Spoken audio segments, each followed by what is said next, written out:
gente vai conversar aqui agora é a tecnologia como apoio. O que é essa tecnologia como apoio? É algo que eu vou buscar informações, seja para aprimorar a minha abordagem de conteúdo, no sentido de me atualizar, seja para encontrar exemplos e recursos que são interessantes, que vão favorecer esse ambiente. Uma aula de 50 minutos, onde o professor passa o conteúdo no quadro, ou uma aula de 50 minutos, onde se utiliza apenas uma dinâmica didática, seja ela de leitura, seja ela de escrita no quadro e cópia por parte do aluno, seja ela passar um vídeo muito longo, faz com que gere sonolência, dispersão e, logicamente, baixo engajamento. Então, o que a gente precisa fazer? A gente precisa se preocupar com momentos específicos da disciplina, esse percurso completo, que a gente vai utilizar algum recurso e que esse recurso vai favorecer a nossa aula. Hoje a gente vai falar sobre 4 plataformas e certamente existem diversas outras.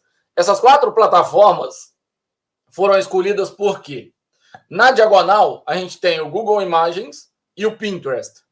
São 2 plataformas gratuitas onde vocês conseguem encontrar imagens, fotografias, principalmente fotografias. Às vezes você até encontra imagens dinâmicas do tipo GIF, do tipo pequenas animações, pequenas trocas de imagem, né?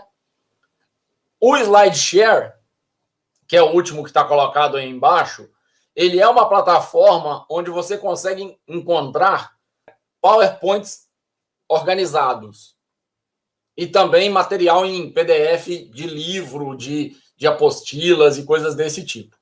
Então, claro, a gente precisa ter um rigor para utilizar esse material nas nossas aulas, precisa citar qual foi o autor original, precisa verificar se aquela abordagem de conteúdo é de fato relevante, é de fato correta ou não, porque como a gente está falando, principalmente do Pinterest, do SlideShare e do YouTube, de plataformas que o usuário se cadastra e coloca disponível o material, a gente pode ter materiais, a gente encontra materiais que são corretos, são verdadeiros, mas a gente também encontra materiais com informações desatualizadas, informações que precisam ser verificadas e validadas.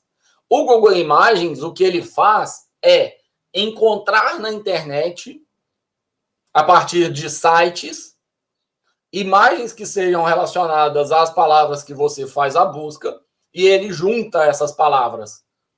Então, no caso do Google Imagens, diferente das outras 3 plataformas, o que ele faz é uma busca autônoma, automática, de material e mostra para você. Ele não está dizendo que aquela imagem ali é a imagem correta. Ele está dizendo que, como resultado da sua busca, veio aquela imagem. Pode estar num trabalho criticando aquele processo, criticando aquele fato histórico, criticando aquela imagem? Pode. Pode ser uma imagem que apresenta erros ou características onde o autor no texto está discutindo? Pode. Então, a imagem separada, no caso específico do Google Imagens, ela requer um certo cuidado. Do mesmo modo que um fragmento do YouTube requer um certo cuidado, que um fragmento do SlideShare requer um certo cuidado. Ok? Então, a primeira coisa que a gente precisa entender e ter em mente sempre é que essas plataformas vão disponibilizar material pra caramba pra gente, mas esse material ele precisa de uma avaliação criteriosa para que a gente não utilize materiais incorretos e coisas desse tipo.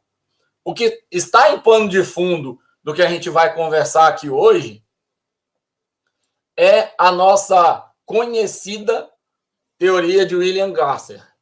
E o que essa teoria diz é o seguinte: quanto mais sensórios do aluno estiverem sendo ativados e incorporados numa dinâmica de sala de aula, melhor vai ser esta aula no sentido de aprendizagem, no sentido de favorecer a aprendizagem, ok? Então, o que a gente está dizendo é, quanto melhor você rechear a sua aula com recursos que gerem esse interesse através de leitura,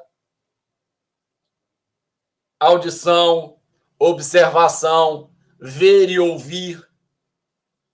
Reparem, à medida que está aumentando esse percentual, a gente está falando sobre uma quantidade de sensórios, uso de aparato sensorial, visão, audição, tato, olfato, paladar, também o sensório relativo à pressão, à temperatura, a estar fisicamente em determinado lugar.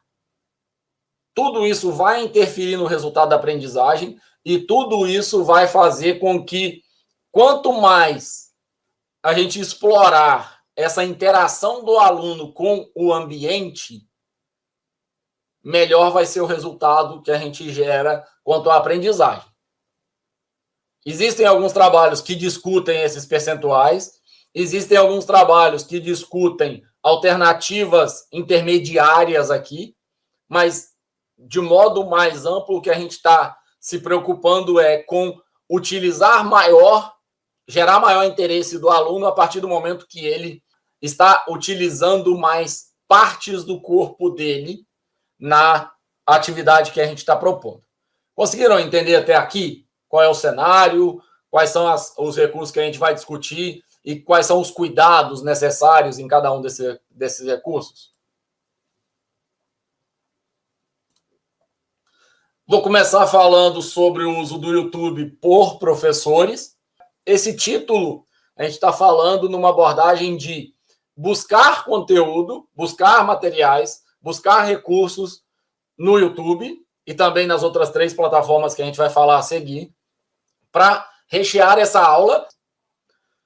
O YouTube é uma plataforma que começa em 2005. O nome, apenas como curiosidade, representa você no tubo, ou seja, você na TV. E aí vem a primeira questão. Quais são os canais do YouTube que vocês usam para rechear a disciplina de vocês e rechear os assuntos que vocês estão abordando nessa semana, ou nesse mês, ou nesse bimestre? Em relação ao YouTube, o que acontece? A gente faz lá a busca por um termo, qualquer que seja, ele traz uma lista de respostas, e dentro dessa lista de respostas, o mais comum é a pessoa ir acompanhando as respostas para ver o que é mais adequado, o que é mais interessante para o contexto dela. Qual é o problema? Quando a gente faz essa busca, o algoritmo, o programa, a inteligência da máquina que está colocada no caso do YouTube, mas em todas as plataformas digitais acontece algo similar, vai organizar os resultados de modo a favorecer aquilo que interessa para elas. Então, no caso do Google, por exemplo, quando a gente faz uma busca, o Google apresenta para a gente primeiro os anúncios. No caso do YouTube, ele vai apresentar numa ordem que é o interesse do YouTube. Então, além de fazer essa busca, o que a gente vai conversar hoje é a respeito de busca avançada, filtro e configuração que a gente consegue fazer para essa busca para melhorar o resultado que a gente vai ter apresentado. Então, vamos lá. Tenho aqui a palavra de busca, busquei pelo canal que a gente está transmitindo. Vou clicar nesse botãozinho de filtro. E esse botãozinho de filtro vai me abrir uma lista grande de opções que eu consigo configurar e que eu consigo ter resultados muito mais interessantes e muito mais adequados àquilo que eu estou buscando.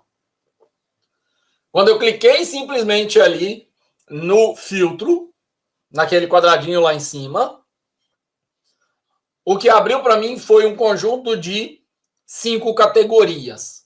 E em cada categoria eu posso escolher a configuração que mais me interessa e ele vai restringindo os resultados. Percebam o seguinte, eu configuro uma restrição de data que o vídeo foi postado, é isso que chama upload. Eu posso também configurar duração e eu vou ter um conjunto de vídeos como resposta que é resultado de uma configuração mais a outra. Conseguiram entender? Então, por exemplo, como data de upload, data que o vídeo foi disponibilizado, foi tornado online no YouTube, eu posso escolher vídeos que foram colocados na última hora, vídeos que foram colocados hoje, vídeos que foram colocados esta semana, este mês, este ano. Ou simplesmente não selecionar nada e dizer e indicar para o YouTube que data de atualização, data que esse vídeo foi disponibilizado, não é um critério relevante para minha busca. Posso escolher, dentro dessa palavra de busca, se o tipo é um vídeo, um canal, uma playlist, ou seja, uma lista agregada de vídeos similares, e isso é feito pelo usuário. Então, eu posso criar uma playlist com os vídeos mais interessantes para esses encontros. Eu posso criar uma playlist de esportes que eu gosto, uma playlist de visita virtual às cidades que me interessam. Posso usar uma playlist para dicas. Então, uma sugestão aqui é que você crie uma playlist dos vídeos que você considera interessante para os seus alunos e para o seu contexto. E aí, quando você estiver dando aula, você diz, olha, pessoal, para reforçar a aprendizagem, eu recomendo que vocês acessem esse endereço aqui e assistam os vídeos que estão lá na minha playlist. Qual é a característica da playlist que a gente precisa discutir? Como a playlist não é obrigatoriamente um conjunto de vídeos seus, mas pode ser um conjunto de vídeos que você identificou no YouTube, eu vou mostrar daqui a pouco como é que vocês criam essas playlists, você corre o risco do vídeo ser retirado do ar. E, portanto, a sua playlist, que antes tinha 20 vídeos, agora passa a ter 20 endereços para vídeos, mas 6 desses vídeos não estão mais disponíveis porque você está redirecionando para esses autores. Então, é algo que você precisa tomar cuidado. No entanto, é uma organização muito interessante para vocês disponibilizarem aos alunos e para vocês disponibilizarem, organizarem para vocês mesmos. Tá? Então, seja para uma aula que você está assumindo, seja para um curso que você está fazendo, você cria lá uma playlist de apoio e aquilo pode te ajudar muito em tudo que você estiver fazendo. Pode ter ainda o tipo de filme e o tipo de programa. Em relação à duração, quando a gente está pensando num vídeo encaixado numa aula, seja como exemplo rápido de algo que a gente está explicando, e aí vem a primeira, uma dica interessante, que é, sabe aquela aula sua que é cansativa para você? Se ela é cansativa para você, imagina para o seu aluno. Vai ser mais ainda.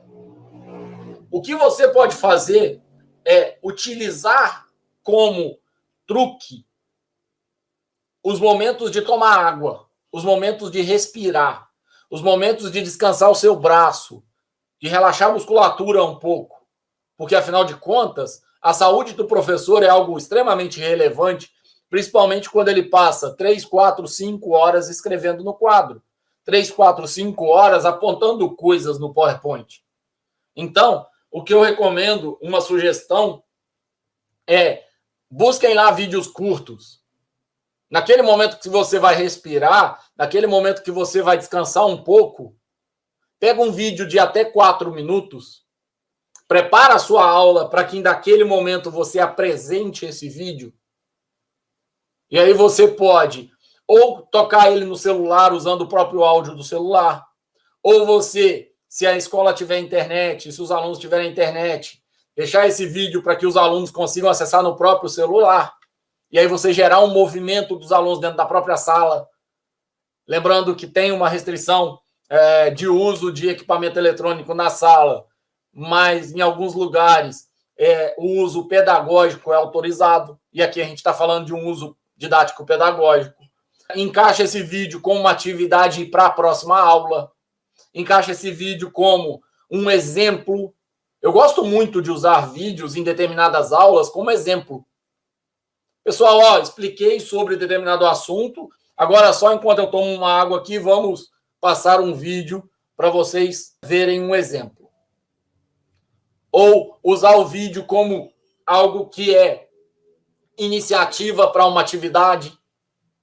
Com base nesse vídeo e com base no assunto que foi discutido nas últimas semanas, escrevam meia página sobre o ponto de vista de vocês. E aí a gente consegue fazer umas análises críticas interessantes. Tem uma infinidade de abordagens, tá? Eu gosto muito da ideia de vídeos curtos, porque eles são muito fáceis de encaixar, dependendo mais do contexto de tamanho de turma e ter internet ou não, e se é o professor que vai usar, se é um grupo de alunos que vai usar, se tem autorização na escola e coisas desse tipo. Mas é algo que você pode encaixar e funciona muito bem.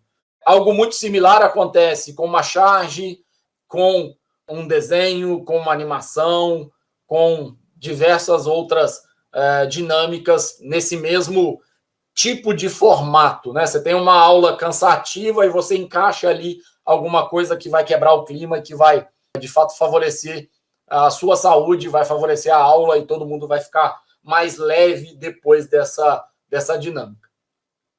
Você pode também restringir para que sejam vídeos maiores do que 20 minutos. E aqui já vem uma dica interessante, que é o seguinte: o que o YouTube faz é não apresentar em restrições os vídeos entre 4 e 20 minutos. Logo, se você quer um vídeo com alta quantidade de visualizações, trabalhe nesses dois intervalos, ou menor do que 4 ou maior do que 20.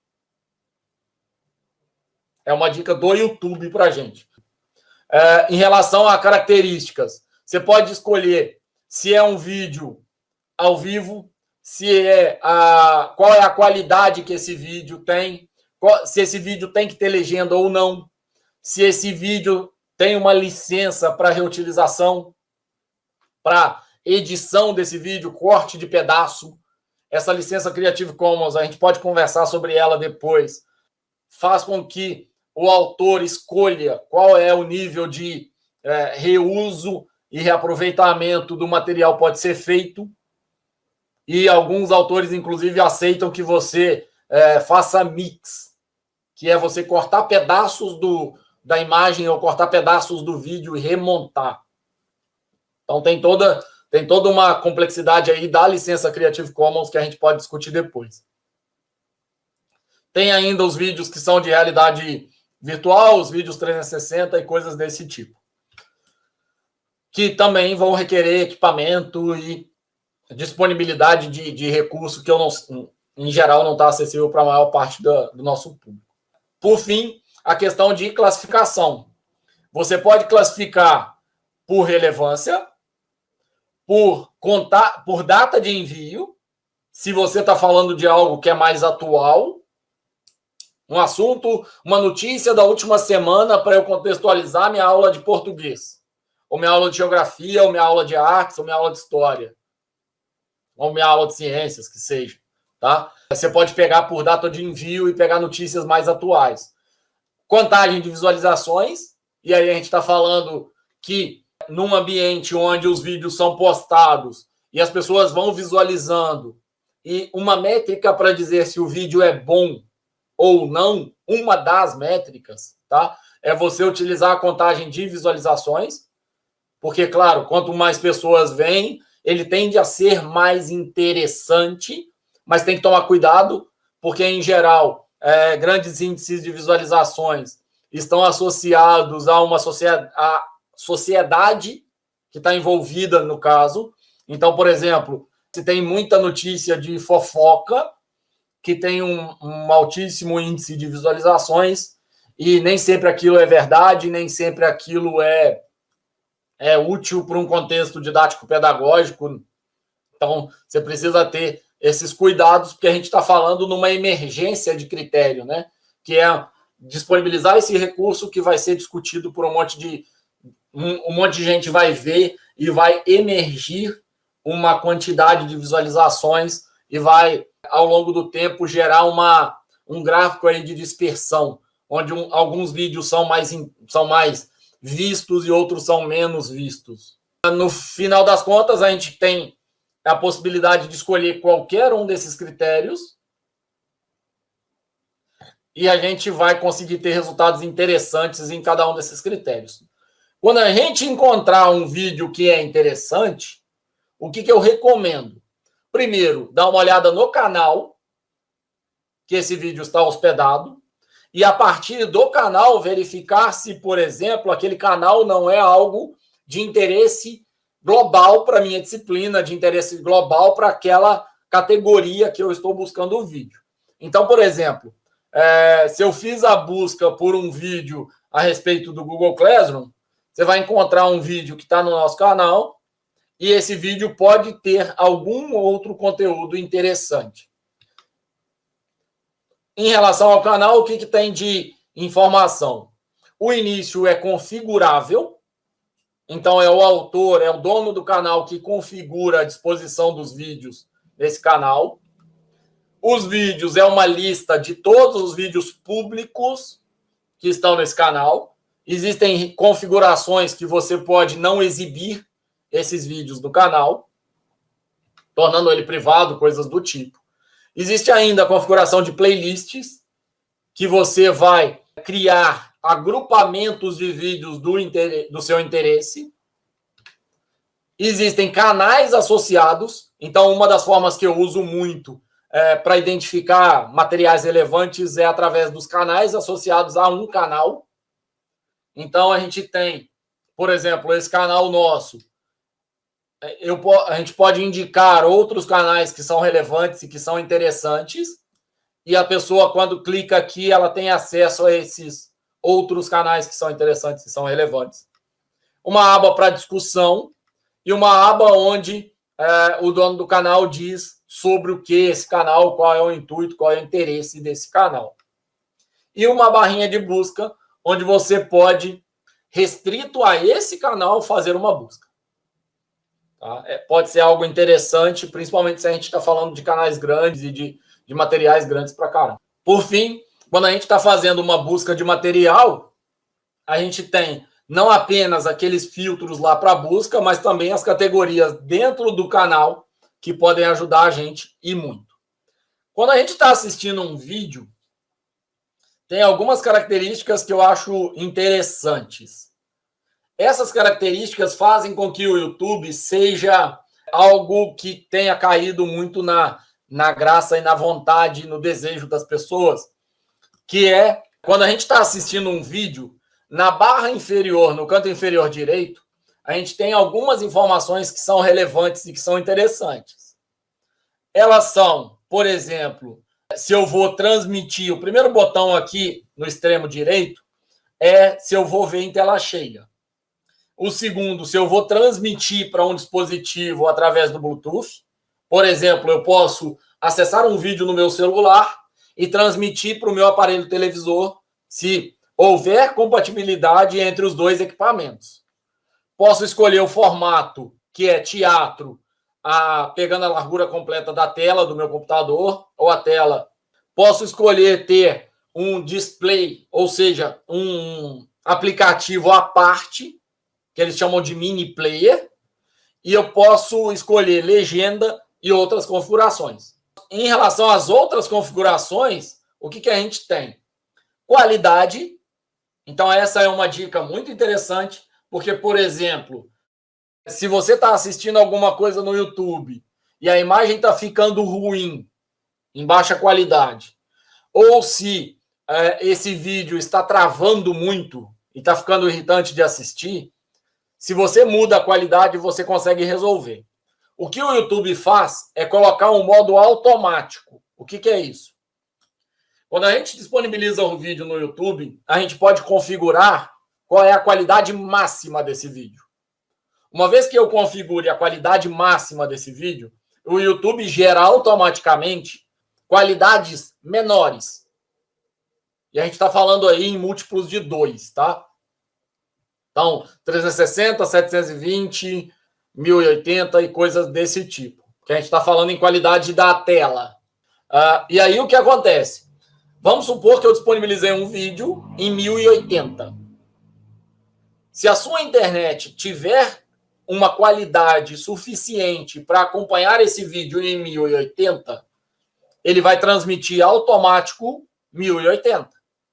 Se a sua internet em determinados momentos estiver ruim, o que ele vai fazer, se ele estiver na configuração automático, é reduzir a qualidade. Então, a imagem ficou ruim. Por quê? Porque a sua internet está ruim e por isso ele, como está no automático, ele reduz a qualidade. Como que eu faço para resolver isso? Eu clico aqui na setinha da qualidade e mudo de automático para alguma qualidade específica. Por exemplo, 720. Por exemplo, 1080. Qual é o problema disso? Eu estou obrigando o YouTube a me transmitir aquele vídeo na qualidade alta. Por isso, ele pode demorar a carregar a imagem. E ele pode parar o vídeo em alguns momentos e ficar esperando carregar a imagem na qualidade. Porque quando a gente fala de qualidade de imagem, o que a gente está falando é o seguinte. Imaginem esse slide aqui, ó, onde está escrito sejam bem-vindos e as redes sociais do Tech e do GG Pádua, ele sendo desenhado. Ele tem uma matriz e ele envolve pontos para desenhar essa matriz. Quando a gente fala 720, a gente está dizendo que essa matriz aqui, no total, tem 720 pontos. Ou seja, eu tenho uma diferença entre o limite da letra, sejam bem-vindos aqui, e o branco, que é mais suave. Porque eu tenho frações, essa matriz, esses pixels, são pequenos. Se eu tiver uma matriz de 144, eu estou falando em 144 pontos. Esses 144 pontos vai fazer com que um mesmo quadradinho tenha que desenhar a parte preta e a parte branca desta frase sejam bem-vindos. Logo, a imagem vai ficar mais borrada, a imagem vai ficar em menor qualidade. Conseguiram acompanhar até aí? Em relação à qualidade? Então, como que a gente pode melhorar a qualidade? A gente pode ajustar a configuração do automático para algo que seja adequado ao meu olho e a gente pode ajustar a configuração de transmissão pausando o vídeo e esperando que ele carregue um pouco. Em relação à legenda, existe uma questão que é a legenda pode ser gerada automaticamente e ela pode ser gerada pelo usuário, por quem posta o vídeo, por quem disponibiliza o vídeo. Então, para algumas regiões, a legenda não é gerada automaticamente. Logo, quando você tenta pegar um vídeo que está em inglês e colocar uma legenda em português, essa legenda pode não estar disponível. Se você quer que o seu vídeo tenha inclusão e tenha a possibilidade de visualização desse texto por parte dos seus alunos, você precisa criar essa legenda e quando você for subir esse vídeo no YouTube, você sobe a legenda também. Tá? Então, existem programas que fazem isso de modo automático, mas, em geral, é o próprio usuário que faz isso. Inclusive, essa é uma dinâmica que eu faço várias vezes nas disciplinas que eu dou aula na Universidade Federal Fluminense, que é de pedir aos alunos que não apenas gravem o vídeo, mas que também façam a legenda do vídeo. Por quê? Porque assim você pega vícios de linguagem, assim você pega momentos de tomar água, momentos de respiração, momentos de pausa, e aí você consegue ter uma análise mais crítica a respeito da sua fala e a respeito da forma que você está conduzindo a apresentação. Além disso, vem aí o xodozinho do YouTube. O xodó do YouTube é a velocidade de reprodução. Por quê? Enquanto no ambiente presencial, se a pessoa fala devagar, você não tem como pedir a ela para falar mais rápido, e, portanto, se ela demora para falar alguma coisa, se ela usa muitos exemplos, você não consegue aumentar a velocidade. No YouTube você consegue, também no Vimeo, que é uma outra plataforma de vídeo, você consegue alterar a velocidade de reprodução. Isso faz com que um evento gravado com 2 horas de transmissão, por exemplo, possa ser colocado em até velocidade de 2 vezes. Para vocês entenderem qual é a dinâmica, o que eles fazem é juntar pedaços desse vídeo, passando mais rápido a fala. E isso acaba ficando muito próximo de algo que vocês já devem ter ouvido, que é transmissão de futebol pelo rádio. Tem graus de velocidade que a gente pode configurar, ou seja, começa em velocidade normal, você pode colocar em velocidade mais baixa, 0,75, 0,50, ou pode colocar em velocidade mais alta, 1,25, 1,5, 2. Tá? Isso é uma configuração muito, muito interessante e facilita muito para você, por exemplo, encontrar se naquela palestra foi falado um assunto diferente, foi falado uma novidade, foi falado algo que te interessa e que é algo que vale a pena. E a última configuração aqui do vídeo que eu acho interessante comentar com vocês é a respeito da reprodução automática. Se você deixa aceso esse botão de reprodução automática, o que ele vai fazer é, acabou um vídeo, ele já começa automaticamente o próximo vídeo. No entanto, por vezes isso não é interessante. E aí, principalmente pelo seguinte, qual é o próximo vídeo? É algo que o YouTube definiu. Não é algo que você definiu. Então, em geral, você começa a assistir um vídeo de uma palestra e daí a pouco ele vai para uma outra palestra, para um outro assunto e pode não ser interessante. Então, avaliem em cada cenário de vocês se vale a pena ligar o YouTube e deixar essa reprodução automática ativada ou se é melhor deixar essa reprodução automática desativada. No meu computador fica sempre desativado. E aí vamos às nossas sugestões de canais. Um dos canais que a gente sugere é o YouTube Educação, que o YouTube tem 2 iniciativas, que é o YouTube Edu e o YouTube Educação, onde ele chama professores e esses professores gravam aulas e esse material fica todo disponível no YouTube Educação ou no YouTube Edu. Então eu vou colocar os 2 aqui para vocês darem uma olhada. Uma outra alternativa interessante é quando a gente escolhe lá um canal, lembra que eu falei dos canais que são sugeridos por ele? Aparece essa lista aqui ao lado. E é sempre interessante dar uma olhada nessa lista ao lado, porque essa lista ao lado ela pode trazer alternativas e trazer sugestões muito legais e muito adequadas para o contexto que você está pesquisando. Uma outra linha de vídeos que eu recomendo muito é a linha do TED. São vídeos curtos, são vídeos muito pontuais e muito, muito interessantes. No caso desse TED aqui está em inglês, mas você tem TED em português, TED Campinas, TED Sorocaba, TED Unicinos. Tá?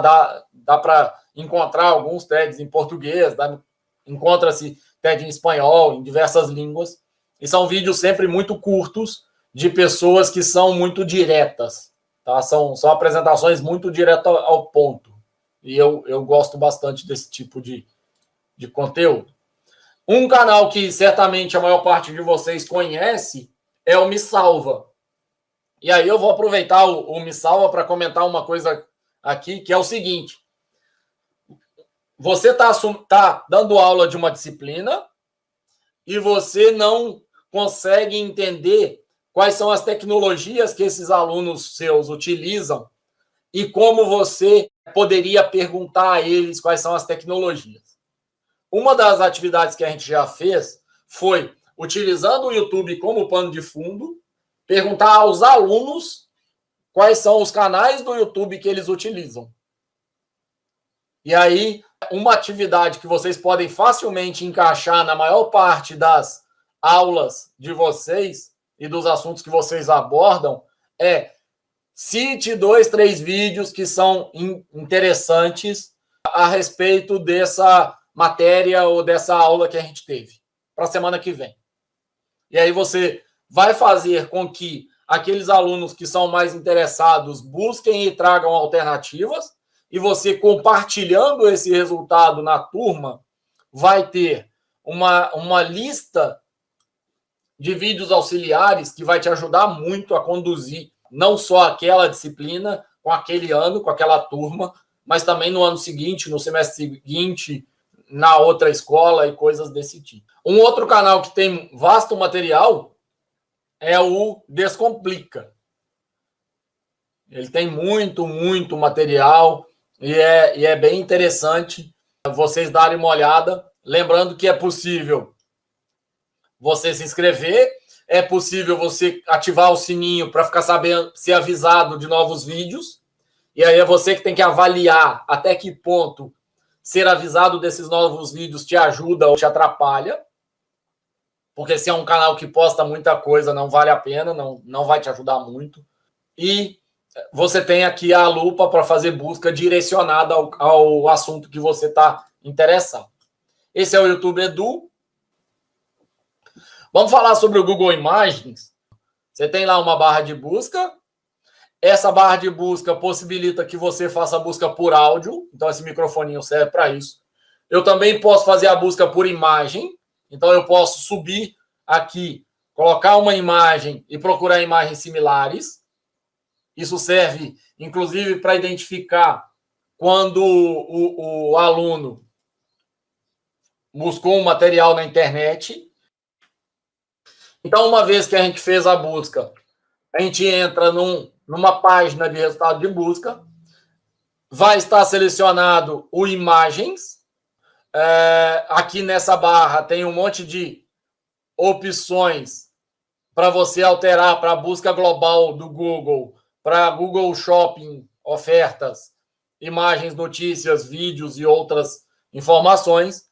Na barra inferior, ele vai apresentar um monte de respostas de imagens que estão hospedadas em alguma página da internet a respeito daquilo que eu fiz a busca. E quando a gente clica na ferramentas, a gente tem algumas configurações possíveis. Da mesma forma que lá os filtros do YouTube. Essas configurações possíveis são tamanho. Então, a gente está fazendo uma busca por uma imagem. Essa imagem pode ser grande. Essa imagem pode ser média. Pode ser uma imagem de um ícone, ou seja, pequenininha, para que eu use numa apresentação como algo detalhado, como algo direcionado. Pode também escolher a cor. E aí eu quero uma imagem que tem uma cor predominantemente preto e branco, transparente, ou alguma cor específica. Estou procurando uma situação vermelha. Estou procurando um objeto verde a respeito daquela palavra de busca, tá? Então não é que a gente pode simplesmente configurar a cor e achar objetos verdes. Não, a gente precisa fazer a busca e encontrar os objetos verdes como filtro dessa busca. Além disso, qual é o tipo? Em relação ao tipo, pode ser um desenho linear ou um GIF. O que é um GIF? É uma imagem animada, uma imagem dinâmica que vai trocando imagens e dá uma sensação de movimento, tá? De microanimação, de uma animação pequenininha. Além disso, eu posso escolher o tempo que essa imagem foi postada. Então, nas últimas 24 horas, na última semana, no último mês ou no último ano. ou deixar livre para qualquer horário. Isso é interessante para você que dá aula de algum assunto que precisa ser contextualizado historicamente ou para você relacionar a algum fato histórico. Então, é interessante você pegar, olha, eu quero fazer uma produção de texto, mas eu quero que essa produção de texto seja de um tema atual. Faço aqui a busca por um tema, última 24 horas, e eu vou pegar uma imagem adequada a esse tema que foi disponibilizada nas últimas 24 horas. E, além disso, em relação à licença para utilização, lembrando que existem detalhes da Creative Commons que possibilitam, inclusive, você editar a imagem, você alterar essas imagens. Não significa que uma imagem está disponível e que ela tem direito de reuso, direito de utilização livre e que você pode pegar ela e não citar qual foi a fonte. Tá? Em geral, você precisa citar a fonte e você não tem permissão do autor, porque é ele quem define isso, para você fazer edições. O que você pode uma prerrogativa que a gente tem no ambiente de educação é utilizar qualquer produto para fins educacionais, indicando a autoria. Então, se vocês quiserem pegar uma imagem, vocês podem pegar essa imagem, colocar ela no contexto de sala de aula, e aí vocês indicam, olha, a imagem tal foi retirada da página tal, elaborada pelo autor tal, e eu estou encaixando ela aqui nessa aula. Isso pode ser feito. Além disso, tem a parte das configurações da busca, e essas configurações eu não vou detalhar aqui, porque seria muito detalhamento, e a gente não teria o tempo todo para fazer isso, não é o nosso objetivo, mas, por exemplo, em pesquisa avançada, a gente pode configurar questões relacionadas à privacidade. Tá? Por quê? Porque quando vocês clicarem lá em configurações, seus dados na pesquisa, o que o Google Imagens vai fazer é demonstrar para você quais foram as suas últimas buscas no Google Imagens. Porque, como eu disse, para te oferecer melhores resultados, ele armazena o seu histórico e ele vai te apresentando informações que sejam, entre aspas, porque a gente está falando numa inteligência da tecnologia, mais adequadas ao seu contexto, mais adequadas na visão do algoritmo, do programa, aquilo que você está buscando. Se você não quer que ele armazene, você precisa configurar. Agora, aí entra numa discussão importante, que é até que ponto eu sou relevante, eu sou único e aquela informação é importante, que eu não quero que o Google me ajude simplesmente porque eu busquei por Daniel, eu busquei por história antiga, eu busquei por Idade Média no Google Imagens. Tá? Então, essa é uma avaliação muito séria que a gente precisa fazer e entender que essas informações, em geral, elas são utilizadas para a inteligência da máquina de modo muito abrangente. Tá? A máquina não vai utilizar dados individuais para tentar entender o indivíduo. Ela vai tentar entender categorias muito grandes de indivíduos e, portanto, eu não considero que seja assim tão preocupante que o Google tenha determinadas informações. Uma das possibilidades é você entrar em navegação anônima. O que é isso? Quando você clica lá nos 3 pontinhos no final da tela, você tem a possibilidade de abrir nova aba anônima. Essa nova aba anônima, o Google não captura nada e não armazena nada associado a ela. Então, se você quer fazer uma busca que o Google não vai guardar informação nenhuma, você pode entrar em uma nova aba anônima. Deixa eu só mostrar aqui para vocês como é essa nova aba anônima, que é o seguinte, aqui eu tenho uma nova guia do Google Chrome, e aqui nos 3 pontinhos eu posso escolher nova guia, nova janela. O que é nova guia? Uma nova aba aqui nessa mesma guia, nessa mesma tela que eu estou vendo. nova janela ou nova janela anônima. Quando eu abri uma nova janela anônima, ele me mostrou exatamente essa tela que está colocada aqui.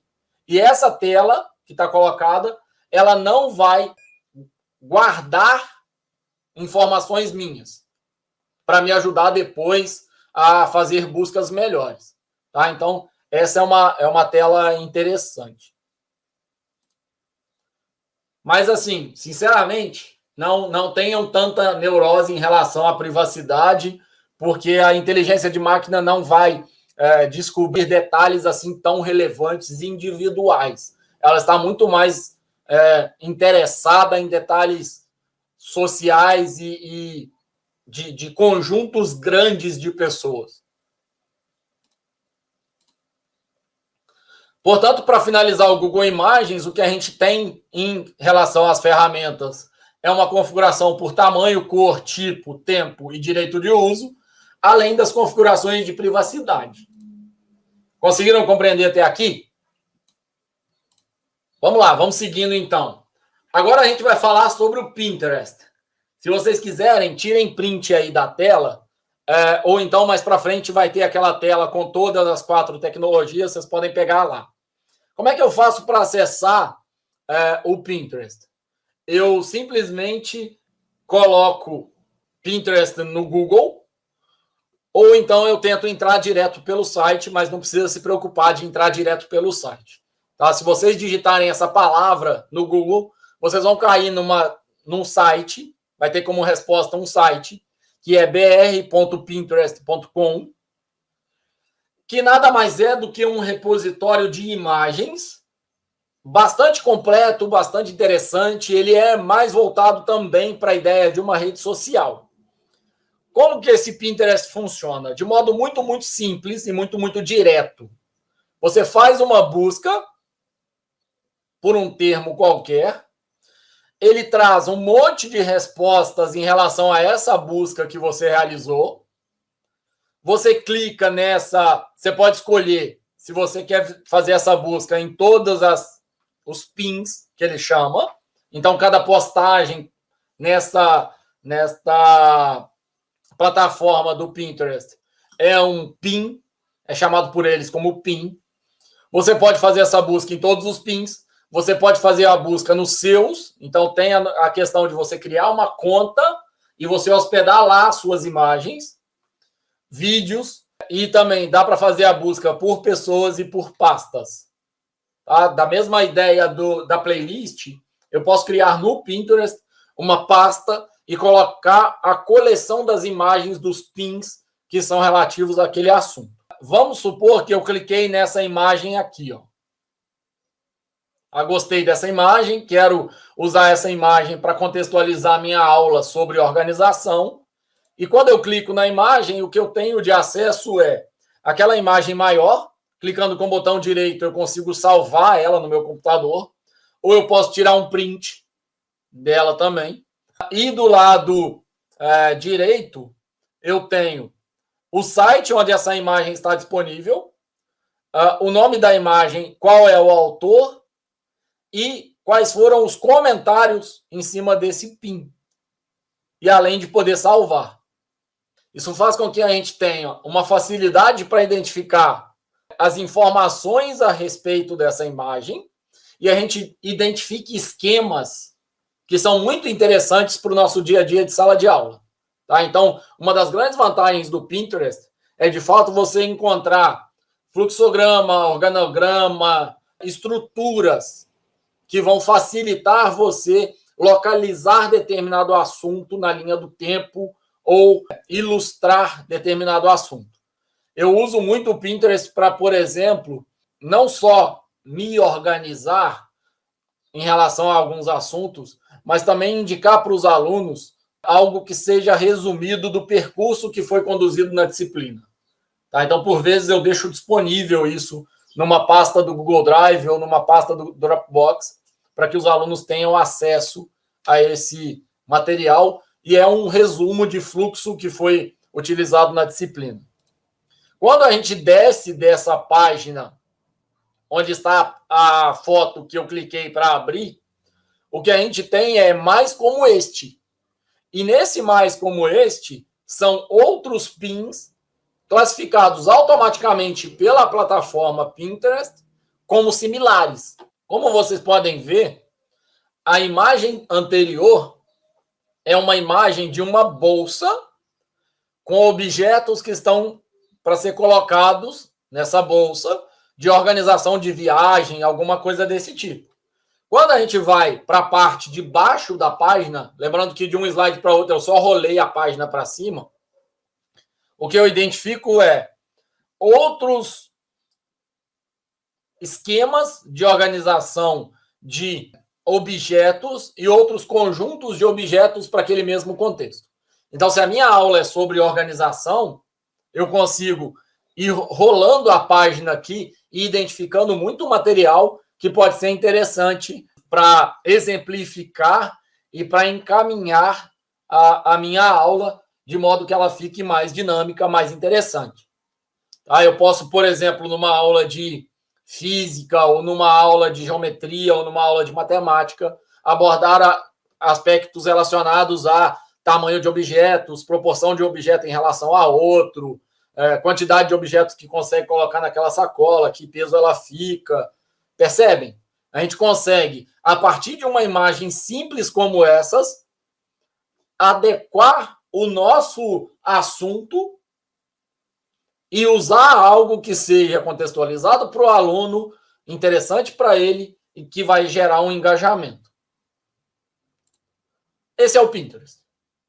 Tá? Então, é uma plataforma muito, muito simples, onde você faz uma busca, ela vai te apresentar um monte de resultados, você escolhe o resultado que mais se adequa ao seu contexto, dá uma olhada em resultados similares que ela vai apresentar abaixo, escolhe e aí encaixa isso na aula. Qual é a grande diferença de tudo que eu estou apresentando aqui? É o professor estar interessado e disposto a utilizar a tecnologia para ajudá-lo. E aí a gente chega na última ferramenta de hoje, que é outra ferramenta muito simples, é outro site muito simples de usar, que é o SlideShare. Como o próprio nome diz, o que a gente tem disponível no SlideShare são arquivos em PDF, arquivos de texto grandes, ou também slides, apresentações de PowerPoint. Um dos usos muito ruins do SlideShare é feito por pessoas que pegam apresentações prontas e não adequam ao seu estilo, não adequam ao seu contexto, não adequam à iluminação. Então, por exemplo, se a minha aula é durante o dia e se a parede que eu estou projetando o meu slide tem determinada cor, o meu slide precisa ter como fundo determinada cor. Essa harmonização de continuidade do cenário é importante. E diversos aspectos precisam ser levados em consideração antes de simplesmente baixar uma apresentação e tentar conduzir uma aula sem que não foi você que fez aquela apresentação e você não entende o delineamento que os autores prepararam ao disponibilizar aquele material. No entanto, o SlideShare tem uma abordagem muito interessante, seja para você aprender ou se aprimorar em relação a determinado conteúdo, seja para você se inspirar a preparar um slide com um desenho, com um layout mais interessante, mais limpo, mais dinâmico, seja para você, quando, por exemplo, tiver diante de uma nova disciplina ou diante de uma nova abordagem, linha de assuntos, você identificar através dos slides caminhos possíveis. Eu, por exemplo, assumi uma disciplina optativa fazem 3 anos, e para essa disciplina optativa eu tinha noção muito clara de quais eram os assuntos que eu queria abordar, mas eu não tinha uma noção muito clara da linha que eu ia seguir entre a aula 1, 2, 3, 4, 5. Eu tinha lá os 5 assuntos, mas não tinha muito claro qual o encaixe eu ia fazer. Claro, à medida que o tempo foi passando, eu mexi nessa organização das aulas, mas eu também me inspirei no SlideShare para poder organizar as aulas numa sequência que fosse mais interessante. Então, eu usei o SlideShare para poder me auxiliar no caminho que eu ia percorrer de preparação dessas aulas. Essa plataforma do SlideShare é também uma barra de busca aqui em cima. Então, o que muda de um slide para outro é simplesmente que eu fiz uma busca e cliquei aqui no ícone de busca. Encontrei diversas apresentações que correspondem àquele termo que eu utilizei de busca. E aí é interessante, inclusive, dar uma olhada nos resultados que você identifica para conseguir alinhar qual é o melhor termo de busca que você vai utilizar, porque certamente o resultado vem direcionado ao termo de busca que você aplicou. Então, se eu busco História do Brasil, o resultado é um. Se eu busco por um dos presidentes, o resultado é outro. Uma vez que eu digitei aqui o termo de busca e cliquei, ele vai apresentar as informações. Quando eu clico num dos slides, do mesmo modo que lá no Pinterest, eu tenho acesso a essa apresentação do PowerPoint integrada à plataforma, tá? Integrada a essa plataforma. Vamos dar uma olhada nessa interface para ver o que a gente pode fazer. Eu tenho uma apresentação sobre o valor da comunicação interna. Essa apresentação tem 32 slides. Se eu clico na setinha para frente, eu tenho acesso a cada um desses slides. E aqui embaixo eu tenho possibilidade de compartilhar, possibilidade de curtir esse slide, seja porque eu gostei, seja porque eu quero marcar esse slide como visto. Então, você pode utilizar o like não apenas como gostei, mas também como, olha, já vi esse material, tá? Já explorei esse material. Depois, você tem a possibilidade de download. Lembrando que o download é configurável pelo autor, tá? Então, por exemplo, eu posso colocar o material disponível no SlideShare e não permitir download. Isso é configurável, é o autor que disse, olha, esse material é reutilizável. Lembrando que todo esse material de reuso, que é passível de reutilização, ele está numa categoria de recurso educacional aberto, tá? Chama REA.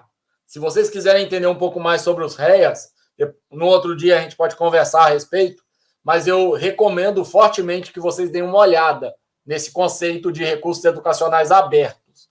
Isso faz com que muito material esteja disponível e ajude muitos professores mundo afora. Não existe nesse site necessariamente uma relação entre quem posta a apresentação e quem fez a apresentação. Então, esse é um cuidado que você precisa ter, porque a pessoa pode ter disponibilizado um material que não é dela, material que é de outra pessoa, que ela pegou em algum lugar. A gente pode fazer o uso desse botãozinho azul que está na parte superior do slide, que é o seguinte: recortar este slide.